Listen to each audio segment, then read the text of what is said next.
Bueno, hemos estado desarrollando esta serie que se llama Un Solo Corazón, ¿verdad? Y realmente yo he estado pensando mucho en lo que significa vivir con un solo corazón.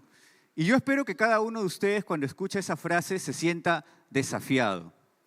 Porque realmente no es sencillo vivir con un solo corazón. Es decir, que todos podamos ser un solo corazón, movernos como un solo corazón, vivir en unidad o apuntar a lo mismo, o perseguir esa gran meta que Dios tiene para nosotros juntos. No es sencillo.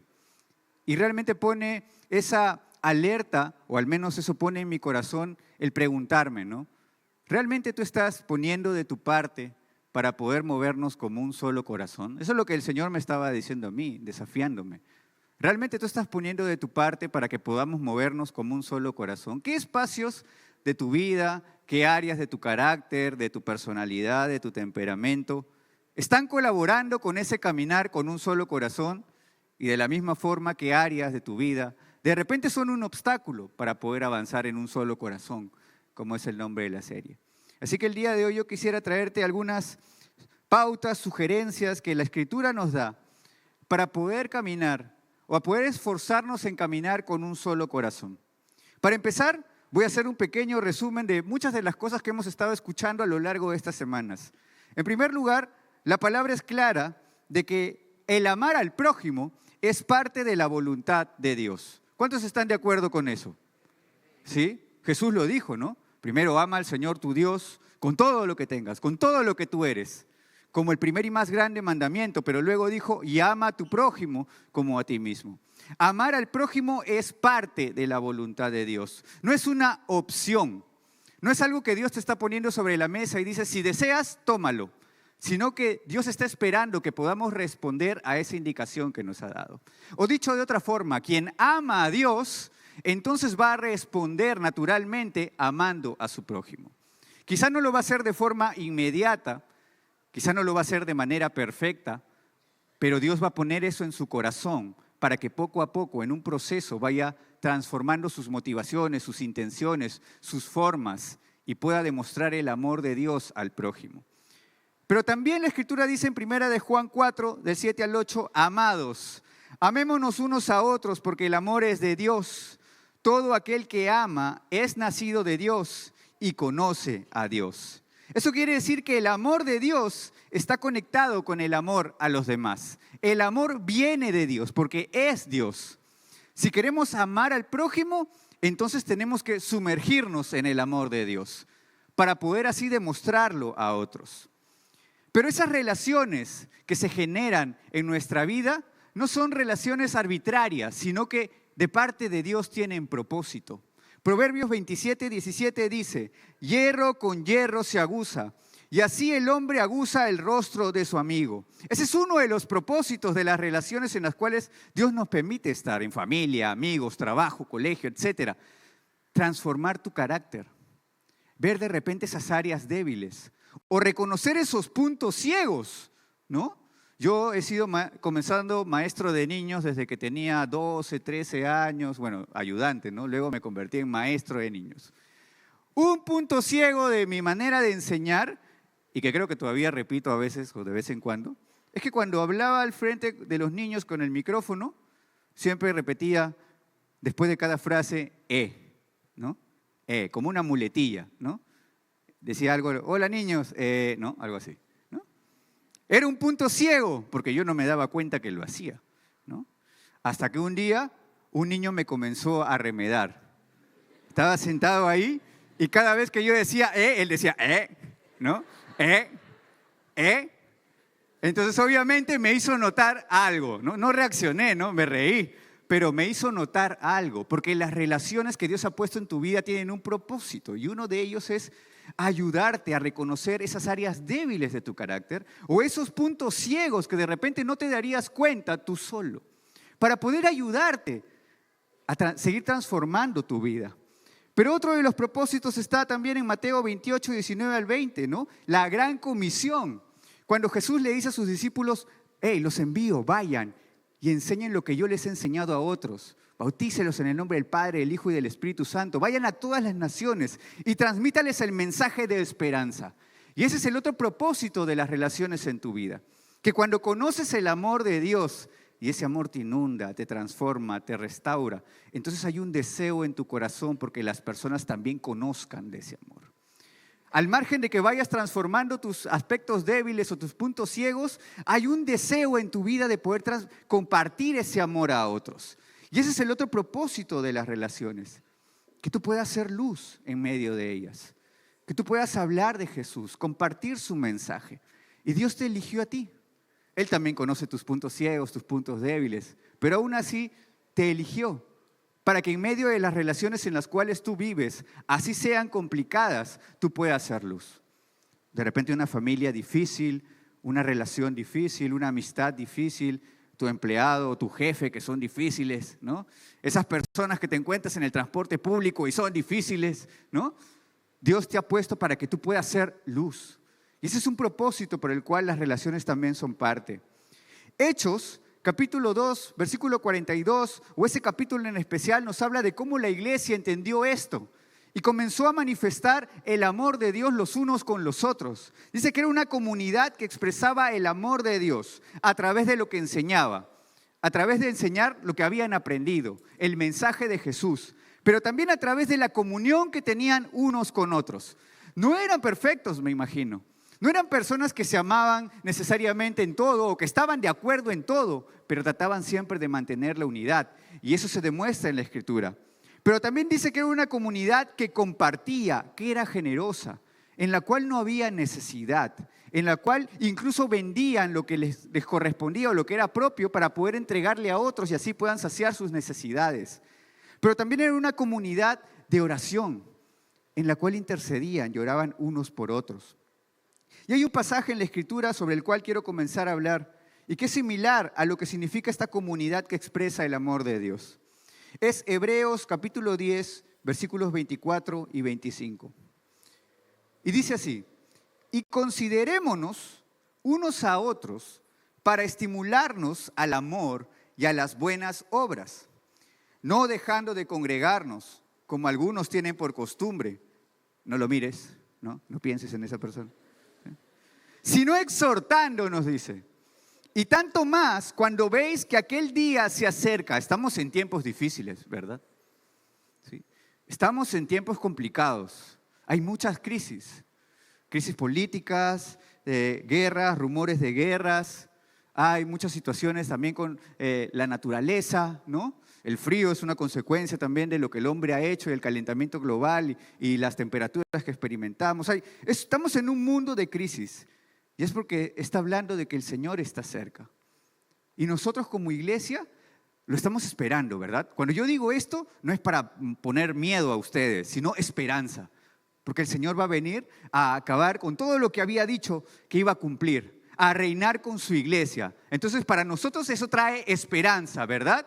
¿Cuántos dicen amén? Porque parece que no les da alegría saber que nuestro Señor regresa. Él viene, pero dice que hay algo. Que mientras estamos esperando, entonces tenemos que considerarnos y estimularnos al amor y a las buenas obras. A que dentro de esta comunidad podamos alentarnos, animarnos, aconsejarnos, enseñarnos, como dice aquí, exhortándonos.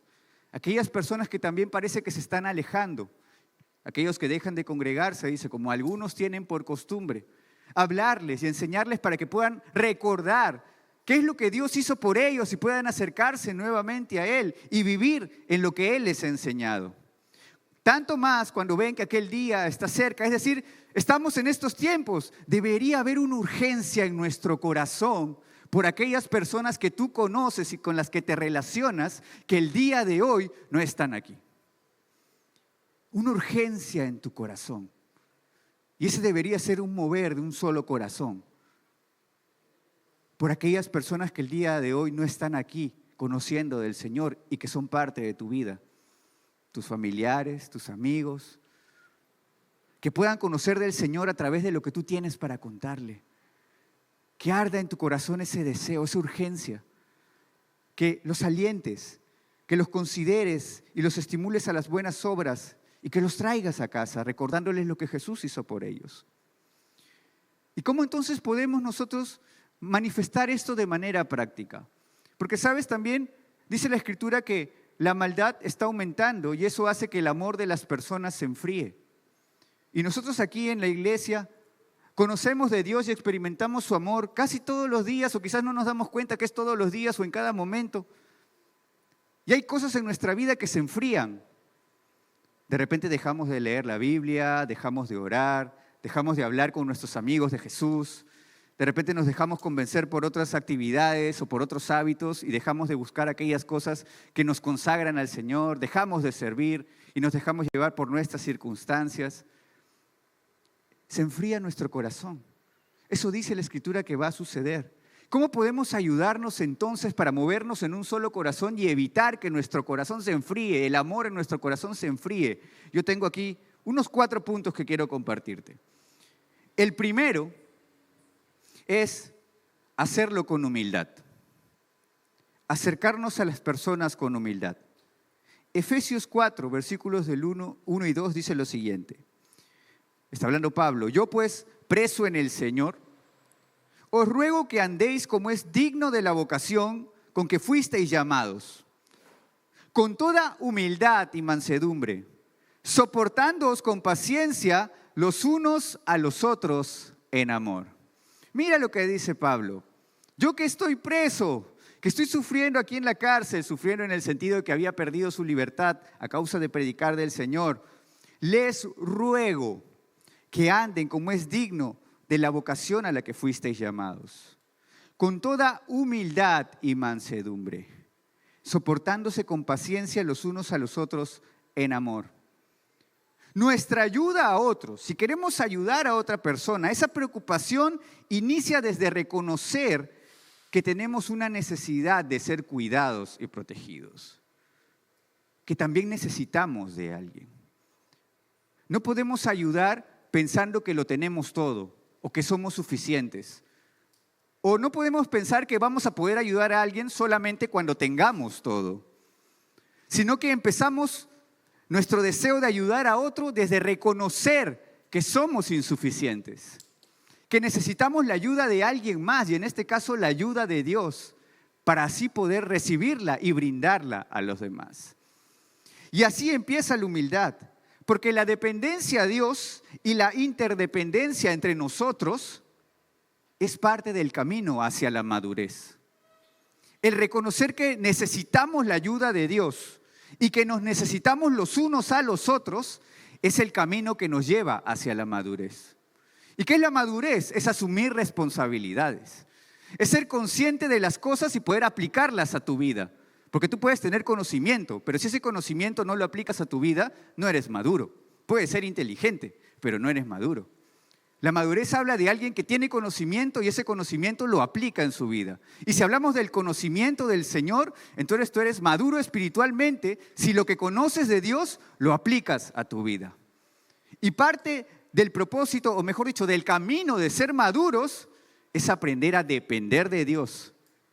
Y aprender a depender los unos de los otros de la manera correcta. Porque Dios no nos diseñó para ser personas aisladas. Él quiere que aprendamos a depender de Él. Y parte de ese aprendizaje es aprender a relacionarnos, a depender de los demás con humildad, a no reconocernos solamente como superiores, a no pensar que no necesitamos a nadie y que todo lo podemos hacer solos, sino más bien a reconocer que hay alguien que nos puede tender la mano y ayudarnos, y ese alguien puede venir de parte del Señor. La humildad entonces reconoce las limitaciones y responde, necesito a Dios y necesito de los demás. Necesito a Dios y necesito de los demás. Y eso incluye la confianza en que Dios está en control de todo. Cuando yo soy humilde, entonces estoy reconociendo la ayuda de Dios y también estoy diciendo, Él puede ayudarme porque Él está en control de todas las cosas. Él puede ayudarme porque está en control de todas las cosas y me ama. Él puede ayudarme porque está en control de todas las cosas y me ama y me ha perdonado. Tiene una relación personal conmigo y además puedo descansar en sus promesas. La humildad te lleva a eso. Y esa misma confianza que tú tienes en Dios, entonces eres capaz de abrir la puerta de tu corazón a recibir la ayuda de otras personas. A ver que Dios también puede cumplir sus promesas a través de otras personas en tu vida. Y estás abierto a eso. Esa humildad entonces nos acerca a Dios. ese reconocimiento de que necesitamos ayuda. Nos invita a ser vulnerables y a poder abrir nuestro corazón y hablar con Él. Y eso es la oración. La humildad te invita a orar. Quizás tú no estás teniendo una vida de oración porque hay orgullo en tu corazón. Y piensas que tú puedes hacer las cosas por ti mismo. Que se trata de tus fuerzas, tu habilidad, tu sabiduría, tu experiencia, los consejos que puedas recibir.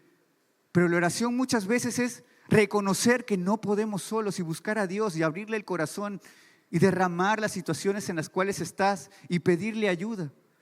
Clamar a Él, sabiendo que Él va a responderte, que está presto a lo que tú necesitas y que va a poder moverse en función de su voluntad a tu favor, dándote aquellas cosas incluso que tú no has pedido, pero Él sabe que son mejores para ti. Pero porque tú empiezas pidiéndole ayuda, porque tú abres tu corazón y lo reconoces, te necesito, Dios. Y ahí está la humildad. Porque lo contrario es el orgullo. Y muchas veces cuando nos relacionamos de una manera equivocada porque lo hacemos desde la superioridad. O si no, lo hacemos desde la defensiva, desde la defensa, me cierro, porque quiero evitar que me lastimen, porque quiero evitar que se aprovechen de mí. No me relaciono desde la humildad, mirando a los demás como iguales a mí. Criaturas de Dios, creados a su imagen y semejanza, los cuales Dios ama, así como Dios me ama. Sino que me relaciono con ellos desde la superioridad, desde lo que yo puedo ser mejor que ellos.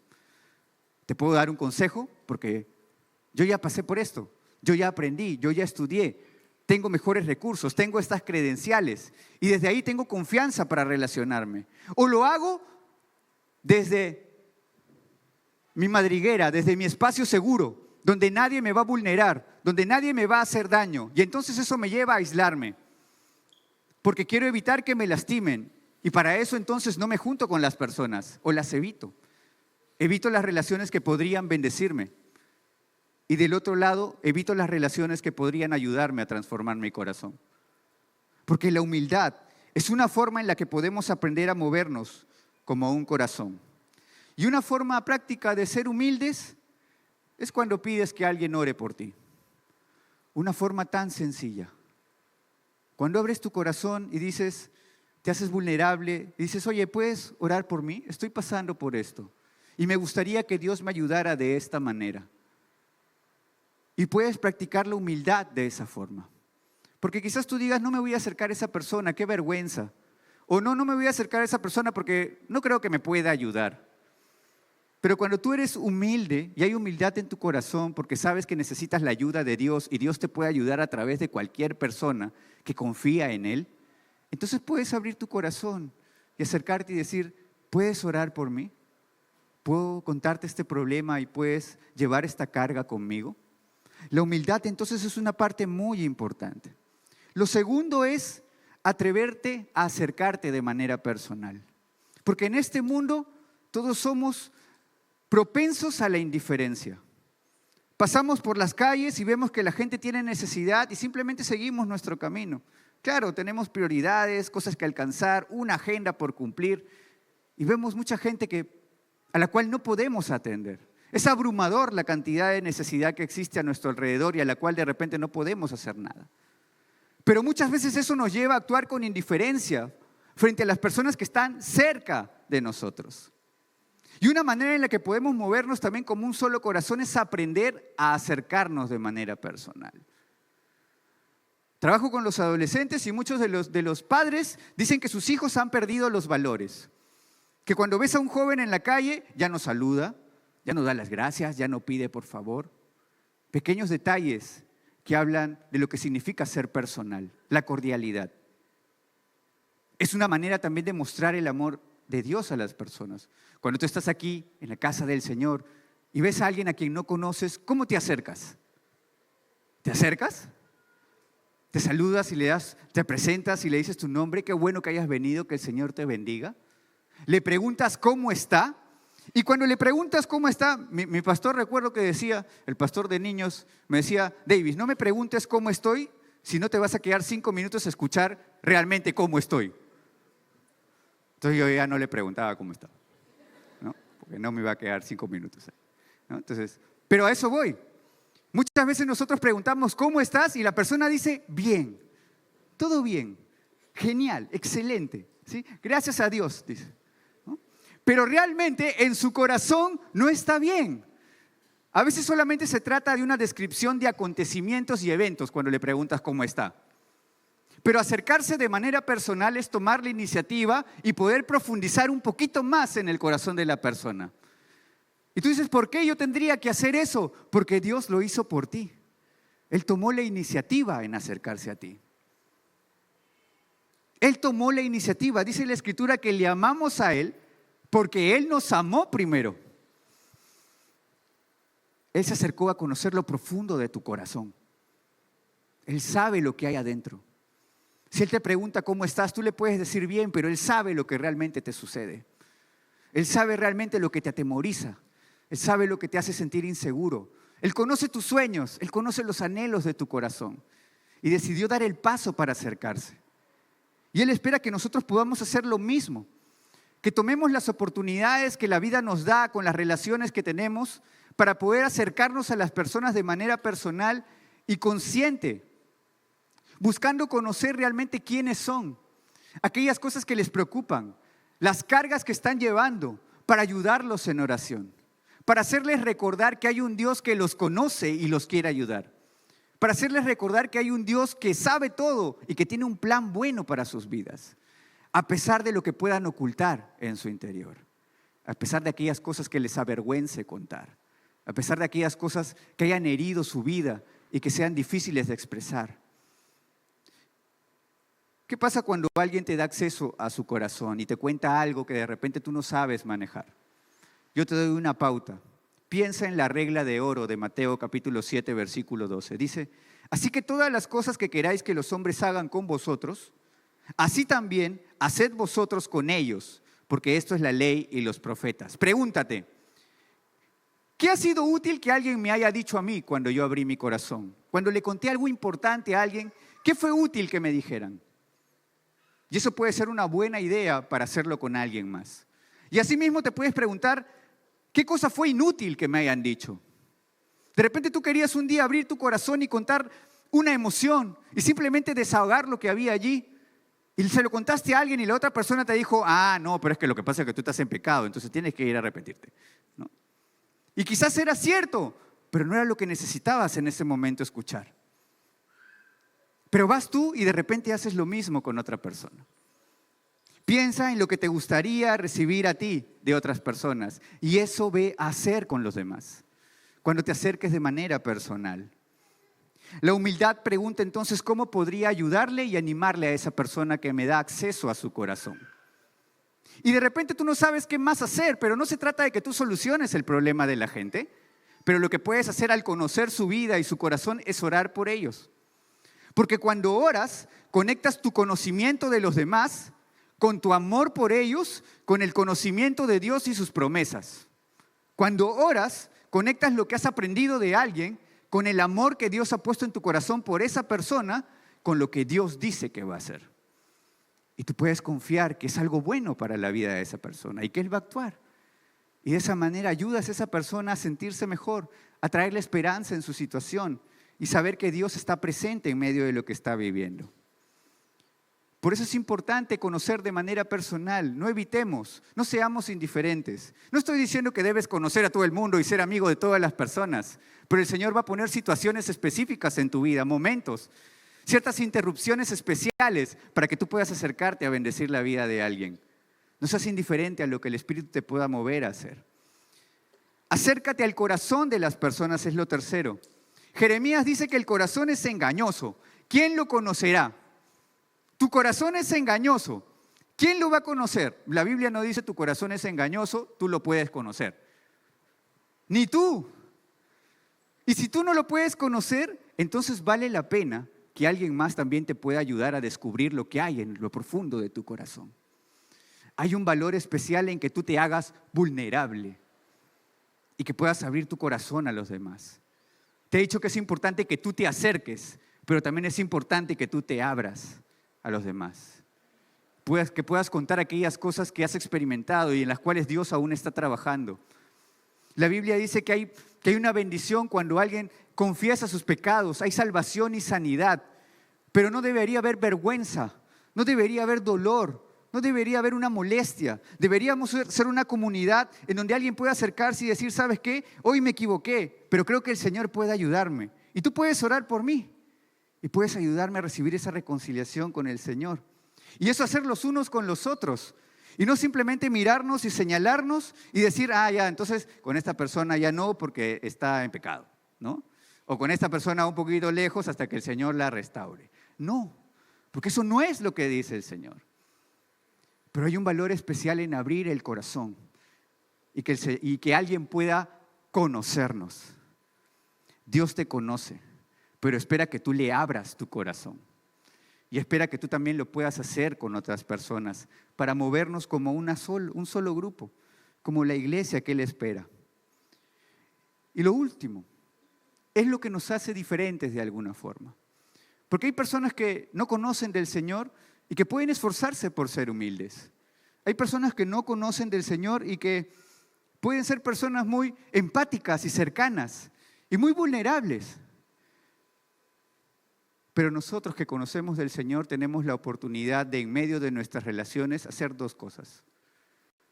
Transmitir esperanza en medio del sufrimiento y ayudar a que las personas se restauren en medio del fracaso y del pecado. No por nosotros mismos, sino por el amor de Dios transmitido a través de nosotros. Porque cuando tú te acerques a las personas y conozcas su corazón, encontrarás el dolor. Encontrarás lo que les hace llorar. Encontrarás las cosas que experimentaron y podrás traer esperanza de parte de Dios para ellos. Podrán saber que su desierto no es eterno. Podrán saber que en medio del desierto Dios estará presente. Podrán saber que el dolor es parte de la vida, pero no es lo único que ocurre, sino que Dios siempre muestra favor en medio del desierto y que es una oportunidad para que exista fe en medio de lo que están pasando. Cuando tú conoces el corazón de alguien y te revela ese dolor, tienes la oportunidad entonces de recordarle que hay esperanza de su Señor, que Dios lo ama y que tiene un buen plan y que lo que hizo en el pasado con él tiene la opción de hacerlo ahora y lo hará en el futuro. Tienes la oportunidad de llevar esperanza a tus relaciones. Pero también cuando encuentres el fracaso, cuando encuentres que alguien cayó, se equivocó, cuando alguien no hizo algo que no agrada al Señor, tendrás la palabra para poder ayudarle a reconciliarse con Él. Le podrás ayudar a saber, oye, acércate a Jesús, al trono de su gracia, porque encontrarás ayuda el día de hoy que lo necesitas para seguir adelante. Como el hijo pródigo que sí, fue y desperdició lo que tenía y falló, hasta que recordó que podía regresar a su padre y pedirle perdón y él salió a abrazarlo. Tienes la oportunidad de llevar a tus relaciones ese mensaje de esperanza y decir que hay un Dios que los ama y que puede perdonarlos de su error y que puede darles una oportunidad. A diferencia del mundo, a diferencia de las personas que no creen en Él, Dios te ha puesto en relaciones en tu vida con el propósito de llevar esperanza en medio del dolor y llevar reconciliación con el Señor. Piensa en eso. Ese es el propósito que Él tiene para ti.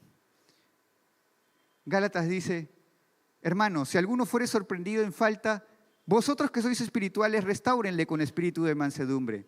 Piensa en ti mismo, no sea que tú también seas tentado. Sobrellevad los unos las cargas de los otros y cumplid así la ley de Cristo. Hazlo con humildad. Recuerda que tú también puedes fallar. Puedes llevarle el mensaje de reconciliación sabiendo que tú eres también alguien que podría equivocarse en algún momento. Y que sería bueno que alguien estuviera a tu lado ayudándote a recordar lo que Dios hizo por ti. Para que tú también en ese momento puedas acercarte nuevamente y recibir su perdón. Dice la Escritura en 2 Corintios capítulo 5, 17 y 19. De modo que si alguno está en Cristo, nueva criatura es. Las cosas viejas pasaron, he aquí todas son hechas nuevas. Y todo esto proviene de Dios, quien nos reconcilió consigo mismo por medio de Cristo. Y nos dio el ministerio de la reconciliación. Que Dios estaba en Cristo reconciliando consigo al mundo, no tomándoles en cuenta a los hombres sus pecados, y nos encargó a nosotros la palabra de reconciliación. Moverse como un solo corazón es esforzarnos en caminar reconciliando a las personas con Jesús. En ese proceso seremos transformados. Dios nos seguirá ayudando a entenderlo, conocerlo y transformar nuestro carácter. Pero tenemos la oportunidad de, en medio de nuestras relaciones, llevar ese mensaje de esperanza que conecte a las personas con Jesús y les dé esperanza en medio de su sufrimiento, sabiendo que no es el final ni el destino que Dios tiene para ellos. Cierra tus ojos un momento en el lugar donde estás para terminar.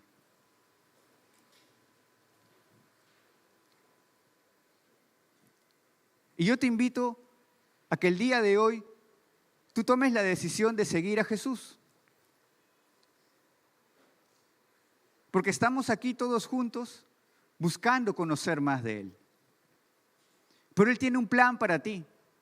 Quiere que puedas dejar tu vida sin Él, que no te lleva a un destino de vida, sino de muerte, para que puedas abrazar la vida que Él tiene para ti, perdonando tus pecados y caminando en la eternidad, hacia la eternidad con Él, con una nueva identidad y un nuevo propósito. Y lo único que tienes que hacer es recibir el regalo de su gracia a través del sacrificio de su Hijo Jesús.